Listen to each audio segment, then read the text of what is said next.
नाज़रीन ऑफ मेरे साथ सलमान आरिफ है जो टीम सलमान ऑफ मॉर्गेजेस से ताल्लुक़ है इनका, इनसे बातचीत होगी और स्पेशली आज का जो हमारा टॉपिक है वो रीफाइनेंस है और रीफाइनेंस क्यों इम्पोर्टेंट है। आज हम सलमान से बात करते हैं। अस्सलाम वालेकुम सलमान भाई, कैसे हैं? वालेकुम अस्सलाम जी, आप कैसे हैं? बिल्कुल ठीक ठाक, थैंक यू वेरी मच।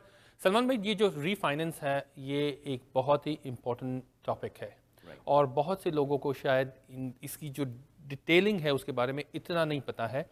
मेरा पहला सवाल आपसे मेरे अपने बारे में से एग्जांपल, अगर मैं एक होम ओनर हूँ और मेरे ऊपर मॉर्गेज भी है और साथ साथ में मेरे डेट्स भी हैं, तो मुझे क्या करना चाहिए?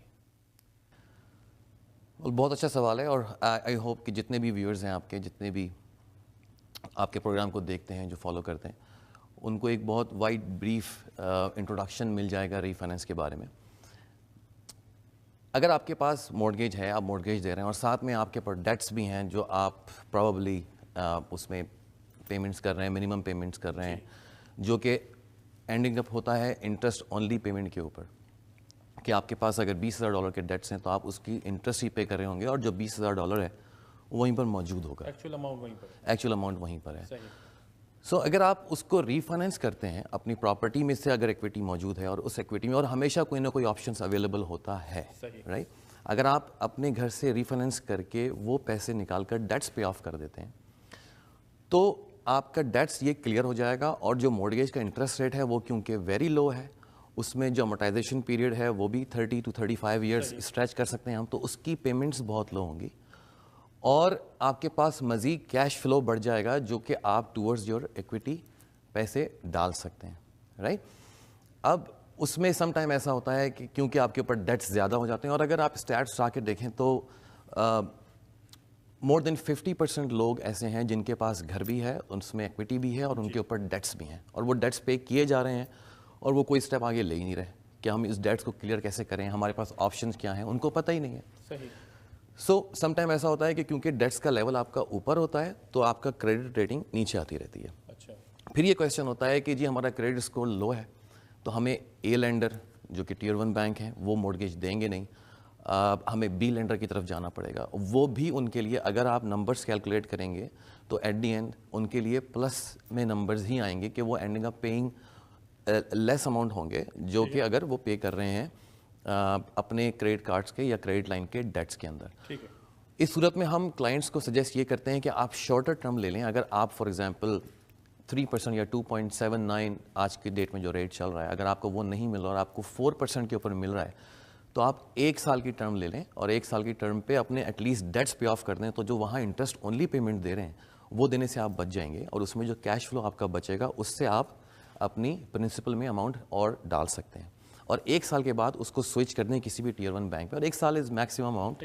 और हम गाइड भी करते हैं क्लाइंट को कि आप अपने क्रेडिट को रीस्टैब्लिश करने के लिए अगर उसमें कुछ प्रॉब्लम्स आ गई हैं लेस पेमेंट की वजह से, लेट पेमेंट्स की वजह से, तो वो कवर अप हो सकता है, रीस्टैब्लिश हो सकता है 1 साल में।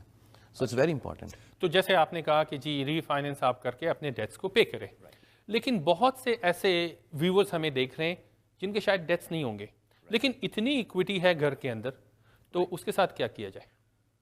देखें, अब वो इक्विटी जो उनके घर में पड़ी हुई है वो उनको डेट्स नहीं है तो वो बॉदर नहीं हो रहे, वो अपनी मॉर्गेज पे किए जा रहे हैं और उनका बजट बिल्कुल सेट चल रहा है। वो आगे का उस इक्विटी के बेस पे वो आगे का नहीं सोच रहे कि हाँ मेरे पास क्या ऑप्शंस हैं, हम क्या कर सकते हैं, राइट? उसके लिए नंबर 1 उनको चाहिए एक टॉप नॉच रियल्टर जो कि उनको गाइड करे कि हम इस इक्विटी का यूज़ कैसे कर सकते हैं। सेकंड, एक परफेक्ट मॉर्गेज ब्रोकर जो कि उनको गाइड करे कि आप इक्विटी निकालेंगे उसमें जो नंबर्स की कैलकुलेशन होगी वो कैसे होगी। फॉर एग्जांपल हम फर्स्ट कर लेते हैं कि उनके घर पे इक्विटी इस वक्त है $50,000 जो कि वो ईजिली टेक आउट कर सकते हैं वहाँ से। ठीक है। अब अगर वो $50,000 वहाँ से निकालते हैं और कहीं इन्वेस्ट करते हैं तो, और रेंटल में इन्वेस्ट करते हैं या किसी और चीज़ पे इन्वेस्ट करते हैं रियल एस्टेट में, तो वो 5 साल के बाद हो सकता है $50,000 बढ़कर $100,000 बन जाए। बट अगर वो उसको एज इज़ रहने देते हैं अपनी इक्विटी के अंदर तो वो इक्विटी में जो $50,000 पड़ा हुआ है वो आज से 5 साल के बाद भी जो उस 50,000 की जो आज हमने छोड़ा है वहाँ पे उसकी एक्चुअल वैल्यू 50,000 ही रहेगी। ऑन टॉप ऑफ दैट अगर वो रेंटल प्रॉपर्टी लेते हैं, इन्वेस्टमेंट प्रॉपर्टी, तो वो जो रेंट आएगा वहाँ से वो उनकी मॉर्गेज को कवर अप कर लेगा। سو بیسیکلی انہوں نے وہ 50,000 نکالا, بٹ وہ لائبلٹی ان کی بنی, بٹ ان جنرل اگر آپ دیکھیں تو وہ لائبلٹی ان کی نہیں ہے, کیونکہ پراپرٹی رینٹل ہے, اپنے ڈیٹس خود پے آف کر رہی ہے, آپ کی ایکویٹی آٹومیٹکلی جنریٹ ہوتی جا رہی ہے. تو وہ 50,000 جو آپ نے وہاں چھوڑا ہے, اس کے برعکس اگر آپ وہ دیکھتے ہیں انسٹیڈ آف دس کہ آپ وہاں سے یہاں پر اس کو انویسٹ کر رہے ہیں, تو کتنے بینیفٹس آپ کو مل سکتے ہیں, یا آپ خود بھی کیلکولیٹ کر سکتے ہیں صرف اس سم اپ کے اوپر. یہ جو آج کی ڈیٹ میں, یعنی کہ آج کے دن اگر یہ $50,000 اپنی ایکویٹی میں سے نکال لیتے ہیں, ٹھیک ہے, تو اس کے اوپر یہ کیا انٹرسٹ پے کریں گے approx, just to get them an idea? 3%. ہاں, تو 3%. دیکھیں اب 3% پہ 50,000 میکسیمم بتا رہا ہوں. ایگزیکٹلی.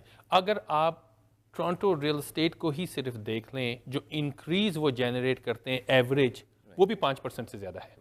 ٹھیک ہے, ظاہر ہے اگر یہ انویسٹمنٹ کرنے جائیں گے, انویسٹمنٹ کرتے ہیں تو اچھے پاکٹس میں کریں گے, اچھے ایریاز میں کریں گے, جہاں پر پھر دوسری چیز اگر یہ انویسٹ کریں گے, یہ تو پوری پرائس پہ نہیں دیں گے, وہاں ریٹرن پوری پرائس پہ آ رہی ہے, ان کو ریٹرن مل رہا ہے ان کے ڈپازٹ پہ, تو numbers would be very different. تو اس کا جو پروسیس ہے وہ کیا ہوگا, کیسے ہوگا؟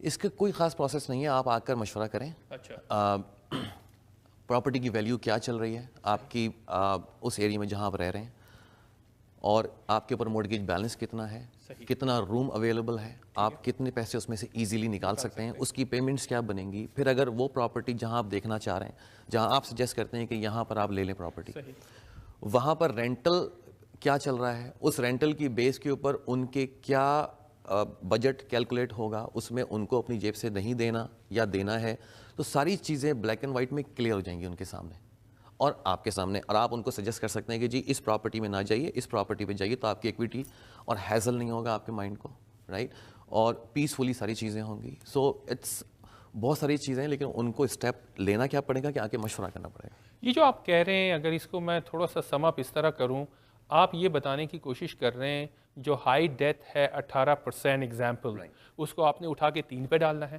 جو 3% کی ایکویٹی ہے اس کو اٹھا کے آپ نے 18-20% کے انویسٹمنٹ ریٹرن پہ ڈالنا ہے. سو بیسکلی آپ یہی میتھ کہہ رہے ہیں نا؟ نہیں, تھینک یو ویری مچ, یہ تو بہت امپورٹنٹ چیز آپ نے بتایا, اور میں آپ سے اس چیز پہ بالکل ایگری کرتا ہوں آپ کے ساتھ کہ بہت سے ویورز کو اس کے بارے میں پتہ نہیں ہے, اس کے امپورٹنس کے بارے میں پتہ نہیں ہے, یا ہو سکتا ہے کہ مطلب وہ اتنے کنزرویٹو ہے, وہ شاید یہ کیلکولیٹڈ رسک لینا نہیں چاہتے, لیکن میرے خیال میں یہ کیلکولیٹڈ رسک کو جو ہے نا پرفارم کرنا چاہیے اور دیکھنا چاہیے. اور یہ جو آپ نے اس وقت پروگرام میں سمجھایا ہے, اس پورے ایکسرسائز کو کرنے میں میرے خیال میں ڈیفینیٹلی ایک بینیفٹ ہوگا, بالکل زبردست طریقے سے بینیفٹ ہوگا. اور دوسری چیز سلمان بھائی, میں نے خود بھی دیکھا ہوا ہے, جو بڑے انویسٹرز ہیں وہ بنتے کیسے ہیں, پہلے تو ان کو ایز اے انویسٹر جو ہے نا ان کے پاس وہ مائنڈ سیٹ ہونا چاہیے, پھر وہ چھوٹا انویسٹر ہوگا, پھر جا کے وہ بڑا انویسٹر بنے گا. تو آپ نے بالکل ٹھیک کہا کہ آپ اپنی مارگیج خود پے کریں. اور اگر بھائی مائنڈ سیٹ اگر ہے بھی نہیں ان کا, تو ہم ان کو فلی ایجوکیٹ کر کے سمجھاتے ہیں نمبرز لے کر کہ اس طریقے سے یہ چیز ہوگی, اور اگر آپ کی کوئی کنفیوژن ہے, آپ کا کوئی آبجیکشن ہے, تو آپ بتائیے, ہم اس کو کلیئر کر دیں گے. سو یہ ایسا کچھ نہیں ہے کہ ہم ان کو کسی ایسی چیز میں پھنسانا چاہ رہے ہیں جو ان کے لیے آگے جا کے پرابلم کریٹ کرے. ناٹ ایٹ آل, یہ ہمارا ایک دن کا کام نہیں ہے, یہ ہمارا لانگ ٹرم بزنس ہے. Thank you very much Salman بھائی, بہت شکریہ. ناظرین, آپ نے دیکھا کہ کس خوبصورتی سے سلمان بھائی نے یہ ساری چیزیں ایکسپلین کی.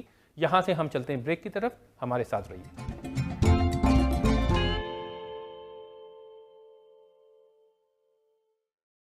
Thank you. ری فائنینس کرنے کا مطلب صرف اپنے ڈیٹس پے آف کرنا یا ویکیشن پلان کرنا ہی نہیں ہے. آپ بہت کچھ کر سکتے ہیں اپنی اس ایکویٹی سے جو آپ کے گھر کے اندر موجود ہے. اپنے آپشن ڈسکس کرنے کے لیے مجھے کال کریں.